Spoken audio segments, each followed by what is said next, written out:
السلام علیکم ورحمۃ اللہ تعالی وبرکاتہ۔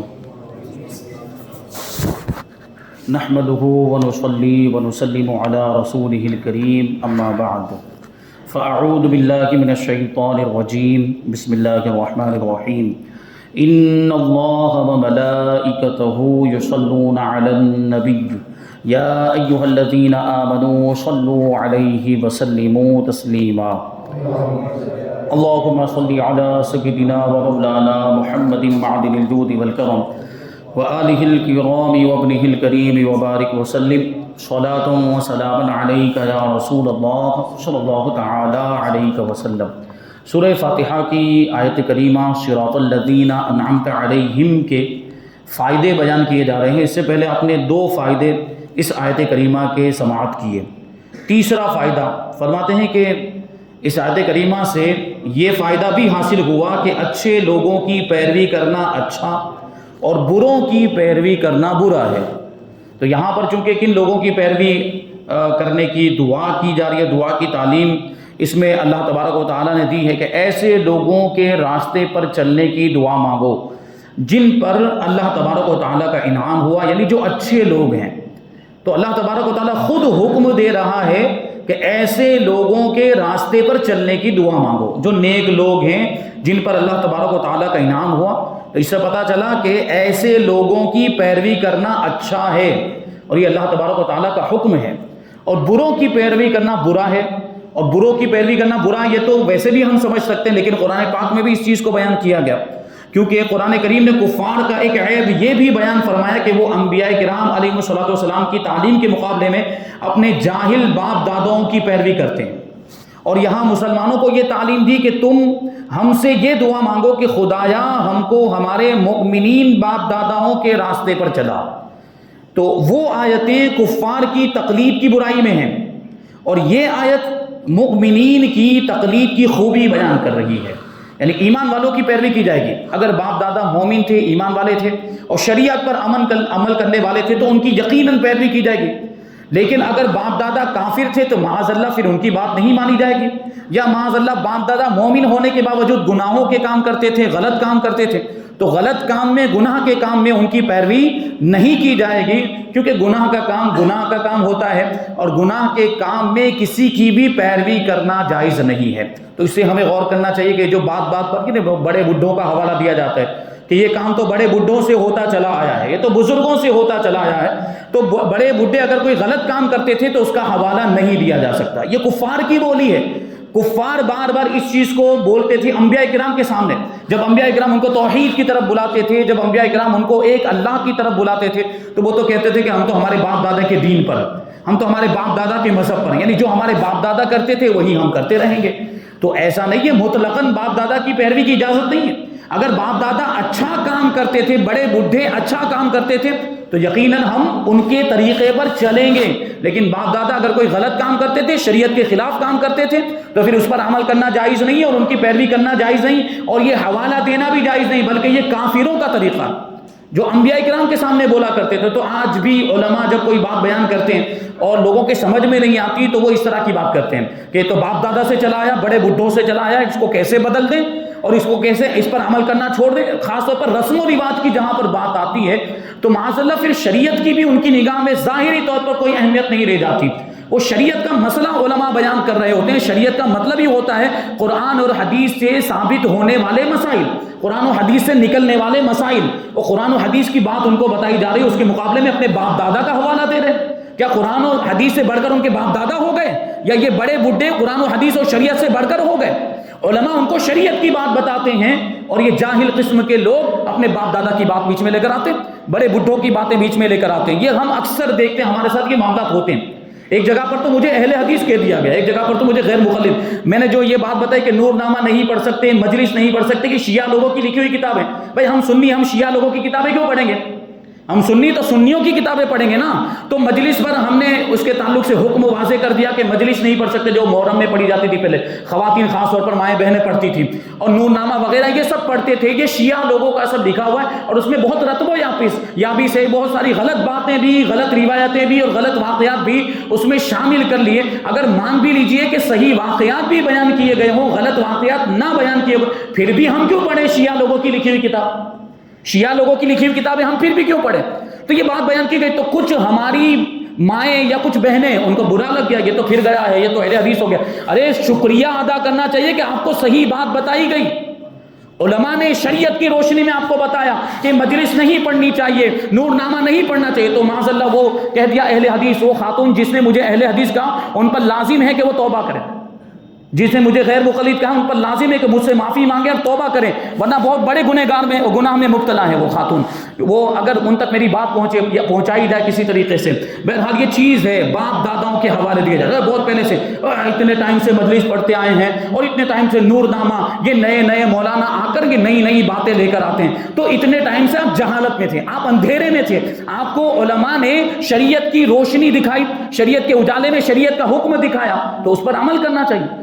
آپ تک وہ حکم نہیں پہنچا, اس کا مطلب یہ تو نہیں کہ ایسا حکم ہے ہی نہیں. آپ تک کوئی مسئلہ نہیں پہنچا تو اس کا مطلب یہ تھوڑی کہ وہ مسئلہ ایسا ہے ہی نہیں. آپ کو جب مسئلہ معلوم ہو گیا, علماء نے بتا دیا, تو اس پر عمل کرنا چاہیے. اس میں پھر بڑے بڈھوں کا حوالہ نہیں دینا چاہیے, یہ کافروں کا طریقہ ہے. کافروں کے طریقے پر عمل نہیں کرنا چاہیے, ہمیں ایمان والوں کے طریقے پر عمل کرنا چاہیے. تو اچھے لوگوں کی پیروی کرنا یہ اچھی بات ہے, اور برے لوگوں کی پیروی کرنا یہ بری بات ہے. اس آیت کریمہ سے یہ بات ثابت ہوتی ہے. چوتھا فائدہ یہ حاصل ہوا کہ جس راستے پر اللہ کے نیک بندے جائیں وہی سیدھا راستہ ہے, اور جس راستے کو اللہ کے نیک بندے مستحب جانیں, جس چیز کو اللہ کے نیک بندے اچھا سمجھیں وہ مستحب اور اچھا ہے, وہ چیز اچھی ہوتی ہے. اس کی تفسیر اس حدیث پاک سے ہوتی ہے کہ ما رآہ المؤمنون حسنا فهو عند اللہ حسن, کہ جس چیز کو مسلمان اچھا سمجھیں وہ اللہ کے نزدیک بھی اچھی ہوتی ہے. وہ چیز جس کو مسلمان اچھا سمجھے وہ اللہ کے نزدیک بھی اچھی ہوتی ہے وہ چیز. اب یہ دیکھیں یہاں پر یہ بات, اس کا مطلب یہ نہیں ہے کہ کسی غلط کام کو سارے مسلمان اچھا سمجھنے لگ جائیں, یا کسی گناہ کے کام کو سارے مسلمان مل کر اچھا سمجھنے لگ جائیں تو وہ بھی اللہ کے نزدیک اچھی ہو جائے گی, یا وہ کام اللہ کے نزدیک اچھا ہو جائے گا. ایسا نہیں ہے. یہاں کون سے کام مراد ہے؟ قرآن و حدیث میں جن چیزوں کے بارے میں آ گیا کہ یہ حرام ہے, یہ ناجائز ہے, یہ گناہ ہے, اور جن چیزوں کے بارے میں آ گیا کہ یہ حلال ہے, یہ عبادت ہے, یہ ثواب ہے, ان کے علاوہ وہ چیزیں جن کا حکم قرآن پاک کے اندر یا حدیث میں بالکل بھی کچھ بھی نہیں بیان کیا گیا, ان چیزوں کے بارے میں یہ فرمایا جا رہا ہے کہ ان چیزوں میں سے جس چیز کو بھی سارے مسلمان مل کر اچھا سمجھنے لگ جائیں تو وہ چیز اللہ کے نزدیک بھی اچھی ہو جاتی ہے. یہ ایسی چیزیں مراد, ورنہ قرآن میں جس چیز کو حرام کر دیا, قرآن پاک میں جس چیز کو ناجائز کہہ دیا گیا, اور حدیث میں جس چیز کو گناہ قرار دیا گیا, حدیث میں جس چیز کو حرام قرار دیا گیا, اس کو اگر سارے مسلمان مل کر بھی اچھا سمجھنے لگ جائیں وہ چیز اچھی نہیں ہو سکتی, وہ بری ہی رہے گی. تو یہ بات ذہن میں رہنی چاہیے. تو اچھے لوگوں کا راستہ یہی سیدھا راستہ ہے, اور جس چیز کو اچھے لوگ مستحب جانے وہ چیز اللہ کے نزدیک بھی مستحب ہو جاتی ہے اور اچھی ہو جاتی ہے. اور دوسری حدیث پاک میں ارشاد ہوا انتم شہداء اللہ فی الارض, اے مسلمانوں تم زمین میں اللہ کے گواہ ہو کہ جس چیز یا آدمی کو تم اچھا کہہ دو وہ اللہ کے نزدیک بھی اچھا ہے, کیونکہ تمہاری زبان رب کا قلم ہے. اور یہاں پر بھی مراد وہی ہے کہ کسی برے کو برا نہیں کہیں گے, مطلب کوئی ایسا قابل تعریف ہوگا آدمی, یا کوئی چیز ایسی ہوگی جو اچھی ہوگی, جس کے اندر خوبیاں ہوں گی, تبھی مسلمان مل کر اس چیز کو اچھا کہیں گے, تبھی سارے مسلمان اس چیز کو خوبی والا کہیں گے اور بہتر کہیں گے, مستحب جانیں گے. تو جیسے محفل میلاد شریف, اب بتائیے محفل میلاد شریف کتنی پیاری چیز. محفل میلاد شریف میں کیا ہوتا ہے؟ حضور پاک صلی اللہ علیہ وسلم کی نعتیں پڑھی جاتی ہیں, آپ کی خوبیاں بیان کی جاتی ہیں, اور حضور پاک صلی اللہ علیہ وسلم کی ولادت کے واقعات بیان کیے جاتے ہیں, قرآن خوانی ہوتی ہے, نیاز تقسیم ہوتی ہے. یہ ساری چیزیں اچھی, ان میں سے کوئی بھی چیز قرآن کے خلاف نہیں اور کوئی بھی چیز حدیث کے خلاف نہیں. تو اس کو جو بدعت کہتا ہے یا اس کو معاذ اللہ جو گناہ کہتا ہے, اس پر لازم ہے کہ وہ دلیل پیش کرے. ہمارے پاس تو ہماری دلیل موجود ہے, اور وہ حدیث پاک ہے کہ جس چیز کو مسلمان اچھا سمجھنے لگ جائیں وہ اللہ کی بارگاہ میں بھی اچھی ہو جاتی ہے. تو میلاد شریف کو سنی مسلمان اچھا سمجھتے ہیں, بلکہ ثواب کا کام سمجھتے ہیں, لہٰذا اللہ کی بارگاہ میں بھی میلاد شریف یہ اچھا کام ہے اور ثواب کا کام ہے. اور اسی طریقے سے فاتحہ, عرس بزرگان دین کا جو عرس, لیکن یہ بات یہاں پر ذہن میں رکھنی چاہیے, بڑے افسوس کے ساتھ کہنا پڑتا ہے کہ جیسا عرس پہلے ہوتا تھا اب ویسا نہیں ہوتا. اللہ کے ولیوں کے عرس میں کیسے خرافات شامل ہو گئے اور کیسی کیسی بری باتیں، بے حیائی کی باتیں اس میں داخل ہو گئی.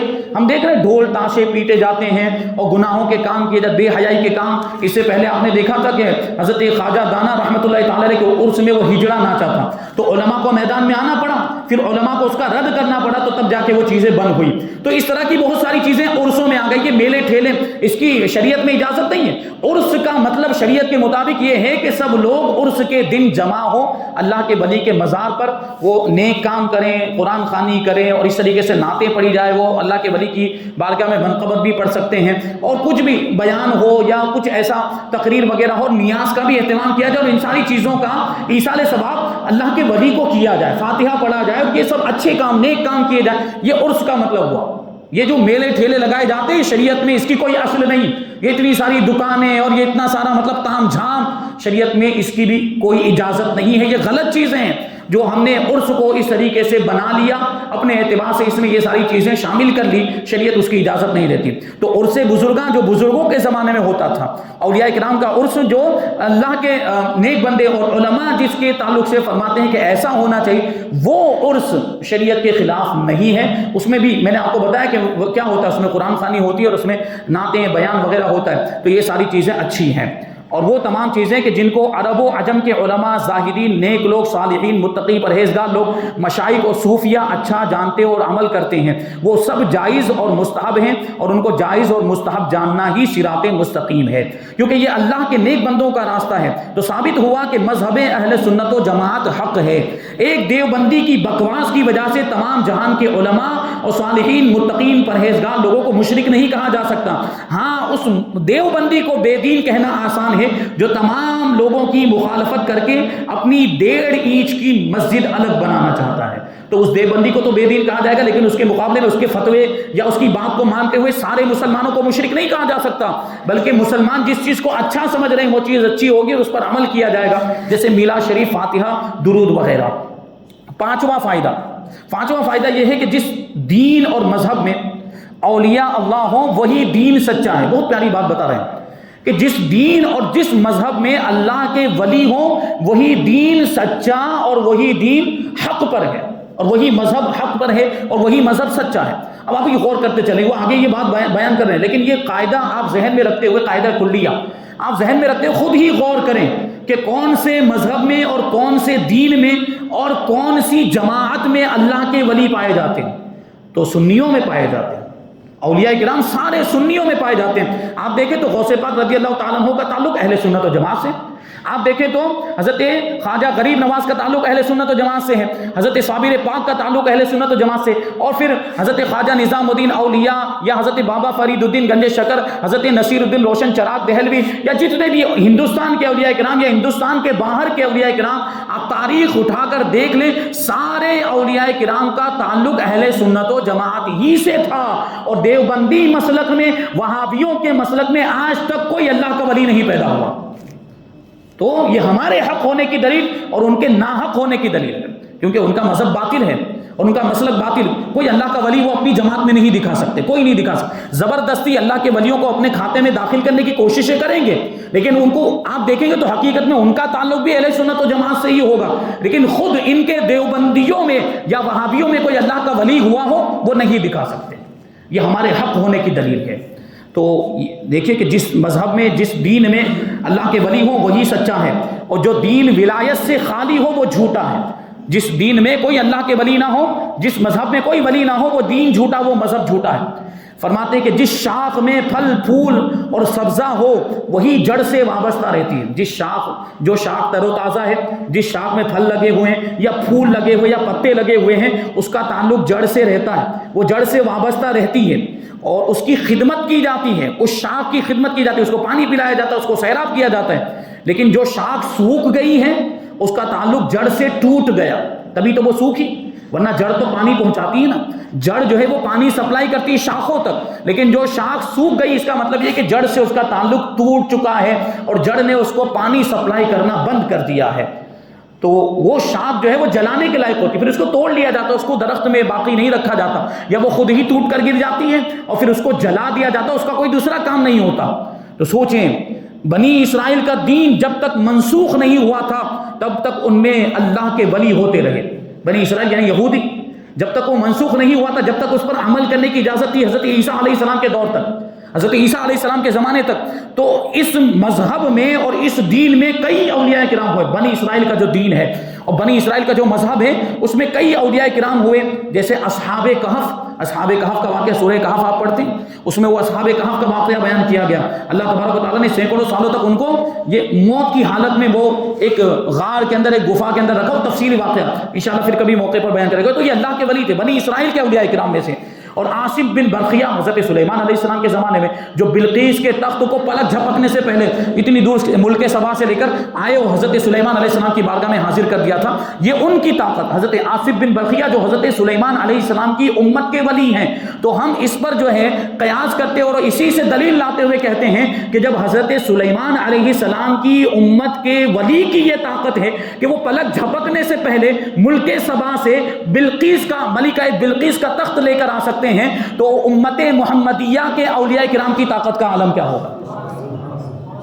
تو یہ حضرت سلیمان علیہ السلام کے امتی حضرت عاصم بن برقیہ، اور پھر حضرت مریم، حضرت عیسیٰ علیہ السلام کی والدہ حضرت مریم، وہ بھی اللہ کی ولیہ ہوئی ہیں. تو یہ انہی کے دین کے اولیاء کرام ہیں. لیکن جب سے وہ دین ختم ہو گیا، بنی اسرائیل کا دین ختم ہو گیا، اب اس پر عمل کرنے کی اجازت نہیں، اسلام آ گیا، تو اب بنی اسرائیل کا دین جو تھا وہ منسوخ ہو گیا، اب اس پر عمل کرنے کی اجازت نہیں. تو وہ دین جب ختم ہو گیا تو ولایت بھی ان سے جاتی رہی. اب یہودیوں میں کوئی اللہ کا ولی دکھا دے یا عیسائیوں میں کوئی اللہ کا ولی دکھا دے، نہیں ہے. پہلے ہوئے، جب تک وہ دین باقی تھا ان میں بھی اللہ کے ولی ہوئے. لیکن جب وہ دین منسوخ ہو گیا، بنی اسرائیل کا دین جب ختم ہو گیا، تو اب ان سے ولایت بھی ختم ہو گئی. اب ان میں کوئی اللہ کا ولی نہیں ہوتا اور کوئی اللہ کا ولی موجود نہیں ہے. غرض یہ کہ اولیاء کرام یہ حقانیت دین کی جیتی جاگتی دلیلیں ہیں، دین کے حق ہونے اور مذہب کے سچ ہونے کی جیتی جاگتی دلیلیں ہیں. اولیاء اللہ اول سے آخر تک صرف مذہب اہل سنت و جماعت میں ہی ہوئے ہیں. جتنے بھی اولیاء کرام ہوئے ہیں وہ اہل سنت و جماعت میں ہی ہوئے. کسی وہابی، شیعہ، مرزائی فرقے میں اولیاء نہیں ہوئے. کسی بھی باطل فرقے میں یا کسی بھی بد مذہب فرقے میں اللہ کے ولی نہیں ہوئے. اور ولی کی 3 علامتیں ہیں: ایمان و تقوی. سب سے پہلے تو ولی مومن.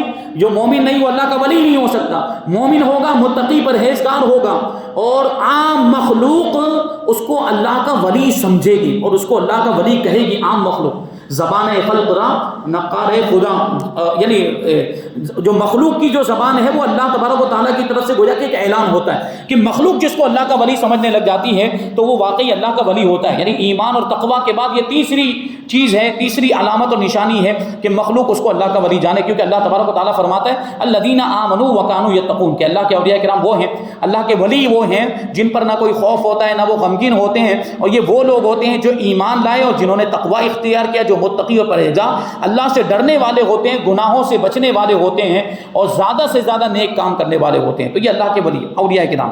اب یہاں سے صوفیانہ تفسیر بیان کرتے ہیں. کہتے ہیں صوفیاء کرام فرماتے ہیں کہ انعمت علیہم سے وہ حضرات مراد ہو سکتے ہیں جن پر اللہ تبارک و تعالیٰ کی باطنی نعمتیں نازل ہوئی. اور باطنی اور ظاہری نعمتوں کا تذکرہ اس سے پہلے آ گیا. ظاہری جیسے مال و دولت، اولاد وغیرہ، یہ ظاہری نعمتیں. اور باطنی نعمتیں مطلب جس کا روحانیت سے تعلق ہو اس کو باطنی نعمت کہا جائے گا. تو جن کو باطنی نعمتیں اللہ تبارک و تعالیٰ نے عطا فرمائی، یہاں وہ لوگ مراد ہیں. اور جن پر نور کا چھینٹا پڑا، اللہ کے نور کا چھینٹا جن کے اوپر پڑا، وہ لوگ مراد ہیں. کیونکہ مشکات شریف باب الایمان بالقدر میں ہے کہ اللہ تبارک و تعالیٰ نے سیدنا آدم علیہ السلام کی پشت سے تمام روحوں کو نکالا. کیونکہ سارے انسان حضرت آدم علیہ السلام کی اولاد میں سے. پہلے انسان کون؟ حضرت آدم علیہ السلام. اور باقی سارے انسان حضرت آدم علیہ السلام کی اولاد میں سے، واسطہ بالواسطہ یا بلا واسطہ حضرت آدم علیہ السلام کی اولاد میں سے. اسی لیے تو انسان کو آدمی بھی کہا جاتا ہے. حضرت آدم علیہ السلام کی طرف نسبت کرتے ہوئے انسان کو کیا کہا جاتا ہے؟ آدمی، یعنی آدم والا، آدم کی اولاد. تو حضرت آدم علیہ السلام کی پشت سے، یعنی آپ کی پیٹھ مبارک سے سارے لوگوں کی روحوں کو اللہ تبارک و تعالیٰ نے نکالا. پھر ان پر نور کا چھینٹا دیا. پانی کیسے چھڑکتے ہیں ہم لوگ؟ اس طرح نور چھڑکا گیا. بعض لوگوں پر وہ نور پڑا اور بعض لوگ اس سے محروم رہے. یعنی حضرت آدم علیہ السلام کی اولاد میں ایسے اوپر سے مثال کے طور پر سمجھا رہے ہیں بلا تشبیہ و تمثیل. اگر آپ بہت ساری چیزوں کو سامنے رکھ دیں اور اوپر سے پانی ایسے چھڑکیں تو پانی ظاہر سی بات ساری چیزوں پر نہیں پہنچے گا، کچھ چیزوں پر پہنچے گا، کچھ چیزوں پر نہیں پہنچے گا. تو اسی طریقے سے وہ نور کا چھینٹا بعض لوگوں پر پڑا اور بعض لوگ اس سے محروم رہے، تو جن لوگوں پر وہ نور پہنچا وہ ہدایت پر آ جائیں گے، اور جو اس سے محروم رہے وہ گمراہی پر ہی رہیں گے۔ کاملین حق بات کو اسی نور سے معلوم کر لیتے، جو کامل ایمان والے وہ اسی نور کے ذریعے سے، جو اللہ کا نور جس کا چھینٹا ان کے اوپر پڑا تھا، اسی نور سے حق بات کو معلوم کر لیتے ہیں، اور عامت المسلمین ان کی پیروی کر کے ہدایت پا جاتے ہیں۔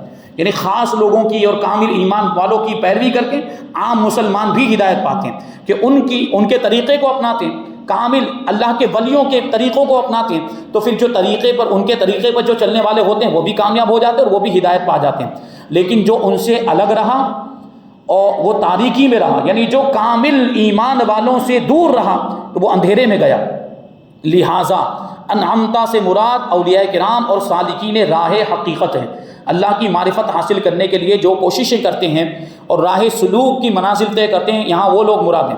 نہیں، صوفیاء کرام کے نزدیک کفار انعمت علیہم میں داخل ہی نہیں ہیں، کیونکہ انہیں کسی قسم کی نعمت دی ہی نہیں گئی۔ یہ دنیا کی نعمتیں، مال اور اولاد وغیرہ، یہ مسلمانوں کے لیے نعمت ہیں، اور کفار کے لیے تو یہ زحمت ہے۔ دنیا کی نعمتیں، مال و دولت وغیرہ، یہ کفار کے لیے زحمت ہیں، اور ایمان والوں کے لیے نعمت ہے، کیونکہ ان سے مسلمانوں کے نیک اعمال میں ترقی ہوتی ہے۔ مال و دولت اگر مسلمان کو ملے تو مسلمان اس کا اچھا استعمال کرتا ہے، اور اولاد بھی ہے تو اولاد کی صحیح تربیت کرتا ہے، تو وہ اولاد اس کی بخشش کا ذریعہ بھی بن جاتی ہے۔ لیکن کفار اگر ہیں تو کفار کو مال ملے گا تو وہ ظاہر سی بات غلط کاموں میں اس کو استعمال کریں گے، مال و دولت کو، اور ان کی اولاد کو اپنی طرح کافر بنائیں گے، تو وہ اولاد بھی ان کے لیے وبال جان بن جاتی ہے۔ تو یہ کفار کے لیے اولاد اور مال و دولت یہ زحمت ہے، ایمان والوں کے لیے یہ چیزیں نعمت ہیں۔ فرمایا گیا کیونکہ مسلمانوں کی اس سے نیک اعمال میں ترقی ہوتی ہے، اور کفار کی سرکشی اور بڑھتی ہے۔ ان کو جتنا مال ملے، جتنی مہلت ملے یا جتنی عمر ملے، وہ اپنے کفر میں، اپنی سرکشی میں اور زیادہ بڑھتے ہیں۔ اللہ تبارک و تعالیٰ خود ارشاد فرماتا ہے وَلَا يَحْسَبَنَّ الَّذِينَ كَفَرُوا أَنَّمَا نُمْلِي لَهُمْ خَيْرٌ لِأَنفُسِهِمْ إِنَّمَا نُمْلِي لَهُمْ لِيَزْدَادُوا إِثْمًا کہ کافر ہرگز یہ گمان نہ کرے، کافر ہرگز یہ نہ سمجھے کہ ہم جو ان کو مہلت دے رہے ہیں، ہم جو ان کو لمبی عمریں دے رہے ہیں، یہ ان کے لیے بہتر ہے، نہیں، بلکہ ہم تو ان کو اس لیے مہلت دے رہے ہیں تاکہ وہ کفر میں اور زیادہ بڑھیں، وہ گناہ میں اور زیادہ بڑھیں۔ وہ جتنی زیادہ عمر ہوگی اتنے زیادہ برائیوں کے کام کریں گے، جتنی زیادہ لمبی ان کی زندگی ہوگی وہ کفر میں اتنے ہی زیادہ بڑھیں گے۔ اس کی یوں مثال سمجھو کہ ایک شخص نے اپنے دوست کو خالص حلوہ کھلایا، پیور حلوہ کھلایا، اچھا بالکل حلوہ کھلایا، اور دشمن کو زہر والا حلوہ کھلایا، تو حلوہ تو دونوں ہیں، دوست کو جو حلوہ کھلائے وہ بھی حلوہ ہے، اور دشمن کو جو حلوہ کھلائے وہ بھی حلوہ ہے، لیکن دشمن کو جو حلوہ کھلائے اس میں کیا ہو گیا؟ زہر ملا دیا گیا۔ تو آپ ہی بتائیے کہ اب دوست جو حلوہ کھائے گا اس کو اس سے کوئی نقصان نہیں پہنچے گا، لیکن دشمن جو حلوہ کھائے گا تو اس میں زہر ہونے کی وجہ سے اس کو نقصان پہنچے گا۔ تو دونوں میں فرق ہو گیا، دونوں کو حلوہ ہی دیا ہے، دوست کے واسطے وہ حلوہ رحمت ہے اور دشمن کے لیے زحمت ہے۔ یا یوں سمجھو کہ ایک ہی حلوے میں سے تندرست اور بیمار نے کھایا، لیکن اس سے بیمار کی بیماری بڑھ گئی اور تندرست کو طاقت ملی، کیونکہ بعض اوقات پرہیز بتایا جاتا ہے۔ کچھ بیماریاں ایسی ہوتی ہیں جس میں بہت ساری چیزوں کو کھانے سے ڈاکٹر لوگ منع کرتے ہیں کہ یہ مت کھانا، یہ مت کھانا، یہ کھاؤ گے تو بیماری بڑھ جائے گی۔ تو یہ ایسا حلوہ، مثال کے طور پر وہ حلوہ کھانے سے ڈاکٹر نے، طبیب نے منع کیا تھا، تو اب وہ بیمار کھائے گا تو اس کی بیماری بڑھ جائے گی، لیکن تندرست آدمی کھائے گا تو اس کو طاقت ملے گی۔ تو ایک ہی حلوہ ہے لیکن ایک کو فائدہ ہو رہا ہے، دوسرے کو نقصان ہو رہا ہے۔ تو اسی طرح ایک ہی نعمت مسلمان اور کافر دونوں کو ملتی ہے، لیکن کافر کو کفر کی بیماری ہے جس کی وجہ سے اس کے لیے یہ نعمت زہر ہے، اور مومن کے لیے یہ نعمت اللہ تبارک و تعالیٰ کی طرف سے رحمت ہے۔ تو اس بات کو توجہ دینے کی ضرورت ہے۔ تو سیدھے راستے پر چلنا ہے اور اچھے لوگوں کے راستے پر چلنا۔ اسی وجہ سے ہمارے یہاں پر اور سنیوں میں مرید بننے کا بھی رواج ہے۔ مرید بننے کا رواج اسی وجہ سے ہے کہ ہم اچھے پیر کے ہاتھ میں ہاتھ دیتے ہیں اور ان کی پیروی کرنے لگ جائیں تو یہ ہم سیدھے راستے پر آ جائیں گے، کیونکہ جو اچھا پیر ہوگا، جو جامع شرائط پیر ہوگا، وہ ہمیں اچھے کاموں کی تعلیم دے گا، وہ ہماری تربیت کرے گا، اچھے کاموں کا حکم دے گا، برے کاموں سے روکے گا، تو ہم خود بخود سیدھے راستے پر آ جائیں گے۔ تو پیر ایسا ہی چننا چاہیے، پیر ایسے ہی شخص کو بنانا چاہیے جو جامع شرائط پیر ہو، جو ہماری ہدایت و رہنمائی کر سکتا ہو۔ جو خود غلط کام کرتا ہو، جو خود گناہوں کے کام کرتا ہو، وہ ہماری کیا رہنمائی کرے گا؟ اس کا خود کا ٹھکانہ جہنم میں ہوگا، وہ ہمیں کیا جنت میں لے کر جائے گا؟ جو گناہوں کے کام کرتا ہے گناہوں کی وجہ سے جہنم میں جائے گا، ہمیشہ کا جہنمی نہیں کہہ رہا میں۔ اگر مومن ہے، ایمان والا ہے، گنہگار ہے، گناہوں کی سزا ملے گی لیکن آخرکار ایمان کی برکت سے جنت میں جائے گا۔ لیکن گنہگار ہے تو ایسے شخص کو پیر نہیں بنایا جا سکتا۔ پیر ایسے کو بنایا جائے جو کھلم کھلا گناہ کبیرہ نہ کرتا ہو، فاسق معلن نہ ہو، اور اس کا سلسلہ اللہ کے رسول صلی اللہ علیہ وسلم تک ملتا ہو، متصل ہو، اتنا علم رکھتا ہو کہ دین کے مسائل، شریعت کے مسائل کتابوں سے نکال کر اپنے مریدوں کو بتا سکتا ہو، اور وہ کھلم کھلا گناہ کبیرہ کرنے والا نہ ہو۔ یہ شرائط جس کے اندر پائے جاتے ہوں اسی کو پیر بنانا چاہیے، کسی جاہل شخص کو پیر نہیں بنانا چاہیے، یا کسی گنہگار آدمی کو پیر نہیں بنانا چاہیے، کیونکہ مرشد کا مطلب ہی ہوتا ہے رہنمائی کرنے والا، جو خود گمراہی کے راستے پر چلا گیا، یا جو خود گنہگار ہے، خود گناہوں کے کام کر رہا ہے، یا جس کے پاس علم نہیں، وہ جاہل ہے، وہ اپنے مریدوں کی کیا رہنمائی کرے گا؟ وہ اپنے مریدوں کو کیا سکھائے گا؟ ان کی کیا تربیت کرے گا؟ بہرحال اللہ تبارک و تعالیٰ کی بارگاہ میں دعا ہے کہ جو کچھ بھی بیان ہوا اس پر ہم سب کو عمل کرنے کی توفیق عطا فرمائے، اور نور قرآن سے ہم سب کے دلوں کو روشن اور منور فرمائے۔ وما علینا الا البلاغ۔